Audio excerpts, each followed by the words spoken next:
Aujourd'hui, le salut est arrivé pour cette maison. Chers amis, chers téléspectateurs du jour du Seigneur, le livre de la sagesse, le psaume 144, l'évangile de Luc chante la mansuétude de ce Dieu qui prend en charge la conversion de l'humanité, représenté par ce publicain collecteur d'impôts à Jéricho. Cette ville est la dernière étape de Jésus avant son entrée triomphale en Jérusalem pour sa passion. Comme chacun le sait, Jéricho est aussi la porte d'entrée du peuple de Dieu hier sous la conduite de Josué, Yeshua.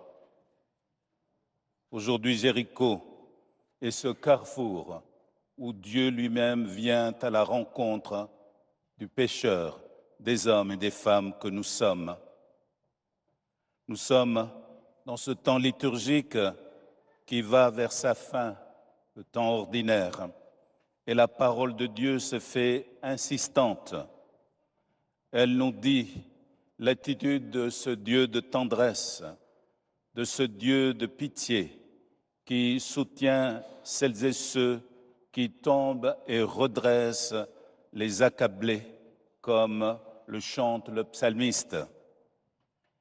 Il ne cesse d'être à la recherche de l'homme, de l'humanité entière. Il vient à sa rencontre dans nos Jérichos à nous, car ce lieu est aussi un espace-temps, celui de notre vie maintenant, ce temps qui nous prépare à la rencontre avec le Seigneur. Faut-il encore que le désir qui habitait Sagé nous habite nous aussi? Il a le désir, Sagé, de voir Jésus dont il a seulement entendu parler. Son désir parvient au cœur de Jésus comme une prière fervente. Et Jésus y répond merveilleusement, allant au-delà de son attente. Zachée, descends vite, aujourd'hui il faut que j'aille demeurer dans ta maison. Le sycomore de Sagé est cet espace que Sagé rejoint quand il a été montré du doigt, quand il est jugé, il est condamné, il revient en soi-même. Ce sycomore représente l'ego qui est en nous, surdimensionné quelquefois, mais que le Seigneur connaît bien.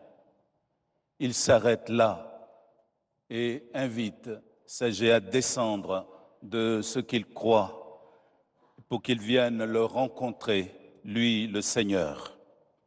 L'attention de Jésus est vers ce pécheur qui nous représente. C'est le Seigneur qui l'invite à entrer dans sa présence et dans sa dynamique. Vite, Sagé, descend de l'arbre.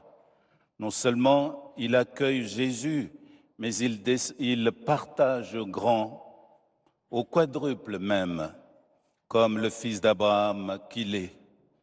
Dieu qui sans cesse prend soin de toutes ses créatures, comme nous le chantait le livre de la sagesse, et l'homme avec offre à celui-ci son amour, son pardon et sa miséricorde, créant chez celui-ci et chez tous les sagés que nous sommes la force, la joie de partager, de réparer les relations mises à mal par notre faute.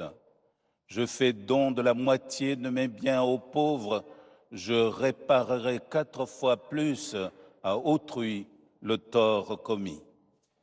À l'invitation de l'apôtre Paul, frères et sœurs, dans sa lettre à la communauté de Thessalonique, glorifions le nom du Seigneur par une vie de foi active et l'accomplissement, frères et sœurs, du bien commun, et ce sans relâche.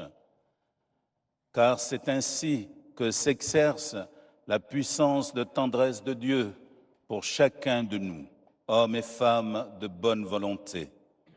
En accueillant dans la foi cette parole adressée à tous les pécheurs que nous sommes, tous les hachés que nous sommes, nous, dans nos Jérichos, dans nos vies chaque jour, nous sommes invités à nous mettre à la suite du Seigneur et à nous ajuster sur son calendrier, le calendrier du divin Maître. Aujourd'hui, le salut est parvenu à cette maison. Nous proclamons à la face du monde, par nos paroles, nos actes, la même bonne nouvelle, hier, aujourd'hui et demain. Le Fils de l'homme est venu chercher et sauver ceux qui étaient perdus.